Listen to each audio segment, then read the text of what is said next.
ఈ చిన్న చిన్న ఉసిరికాయలు మీలో ఎంతమందికి ఇష్టమో వీడియోని లైక్ చేయండి. అలాగే మీ ఏరియాలో వీటిని ఏమని పిలుస్తారో కామెంట్ కూడా చేయండి. మా సైడ్ అయితే వీటిని రాసి ఉసిరికాయలు అని పిలుస్తాము. నాకైతే నార్మల్ ఉసిరికాయల కంటే కూడా ఈ రాసి ఉసిరికాయలు అంటే చాలా ఇష్టం. టేస్ట్ చాలా బాగుంటాయి. ఇలానే తినేయాలనిపిస్తుంది.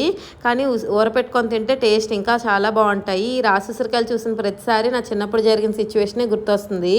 మా ఫ్రెండ్ అయితే వీటిని రాసి ఉసిరికాయలు అని తెలియదు, రాక్షస ఉసిరికాయలు అనుకునే వాళ్ళం. వీటిని తీస్తే రాక్షసులు వచ్చి మనల్ని తినేస్తారని చెప్పేది. నేను అలానే నమ్మేసేవాళ్ళం.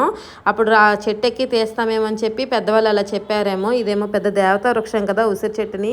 కార్తీక మాసంలో చాలా పూజలు చేస్తాం కదా.